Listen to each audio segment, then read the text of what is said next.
Ça a été annoncé, le 16 avril, en même temps que la publication de la stratégie nationale hydrogène, révisée. L'État devrait lancer, très prochainement et donc ça a été annoncé par, le ministre, un dispositif sous forme d'un appel à projets, pour soutenir, l'acquisition et bon, ça pourra jouer aussi sur de la location, longue durée via les loueurs, de fourgons à hydrogène, de véhicules utilitaires légers, à hydrogène. Un dispositif qui devrait porter sur, 500 véhicules, sur, le 1er volet. Potentiellement, davantage, au total, 1 000 véhicules et le principe du dispositif, c'est de venir, en fait, compenser le surcoût du véhicule utilitaire, à hydrogène par rapport à l'équivalent à batterie. Donc pour des acteurs, qui ont étudié le fourgon à batterie, mais où celui-ci ne correspond aujourd'hui pas à leurs besoins, à leur cas d'usage.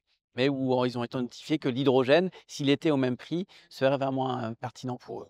Et avec, les services de l'État, enfin, ils nous ont demandé, nous, la filière, d'identifier justement, est-ce qu'il y avait un gisement suffisant d'entreprises qui étaient prêts à y aller dans ces conditions et on a vraiment, sans trop de difficultés, identifié suffisamment d'entrepreneurs qui seraient prêts, si le dispositif se confirme dans ces modalités-là, à signer. Toute aide complémentaire, est bonne à prendre.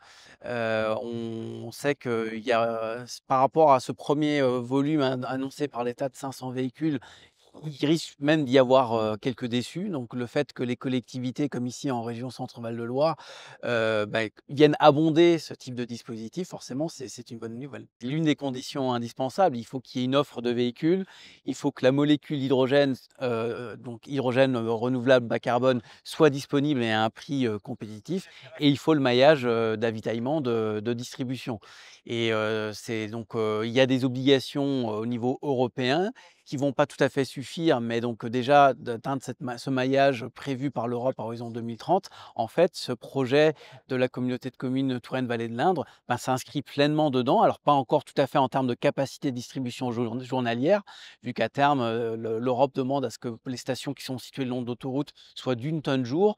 Mais pour l'instant, bah, les camions ne sont pas encore tout à fait là. Donc l'emplacement est vraiment stratégique et parfait, hein. Le fait d'être à côté d'un relais, pour, poids lourd, bah, justement l'emplacement est parfait par rapport à ça je pense que le timing est bon justement avec une montée en puissance de la station qui pourra se faire quand il y aura plus de véhicules, pour venir faire le plein.